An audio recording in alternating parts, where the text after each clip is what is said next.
garden! My name is Clyo and I work for Women's Environmental Network. On a previous video I show you how to prune courgettes, how to keep the structure of the plant tidy in a way the air can flow through the plant and avoid fungi and other disease. In this video I'd like to show you how to prune a tomato plant. Tomato plants can be less prone than courgette to catch powdery mildew, but they can however have some problem with some kind of disease as tomato blight or grey mold that may affect both leaves and fruits. So they need to be trained and pruned. They also need to be pruned properly in order to help the plants to produce more fruits and feed them at their best. Now, before handling the secateurs, we have to consider how your tomatoes cultivar naturally grows. Usually we have two main grow habits. We can have a vine or cordon tomato, also called indeterminate tomatoes, or a bushy tomatoes, also called determinate tomato. The vine or cordon have a central stem and they can grow quite tall.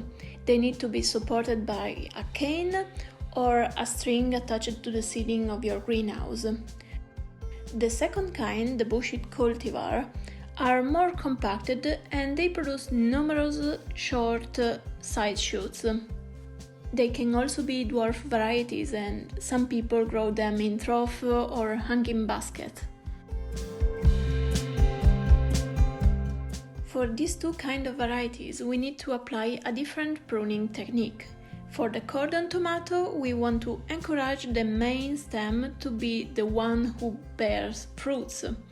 So I'm going to remove any side shoot.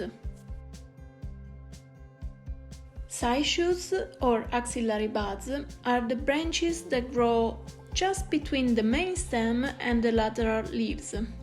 You see the plant has a sort of armpit and just there is an axillary bud. If I let those shoots grow aside the main branches, they can steal the energy to produce flowers and fruit from the main shoots.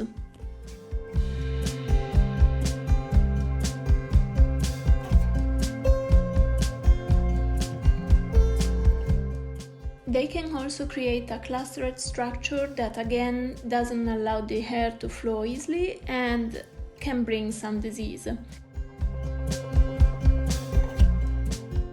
So the easiest things to do is pinch them out when they are small, and this can be done as frequently as it needs. During the growing season I find myself to pinch them out almost every week. They grow really fast.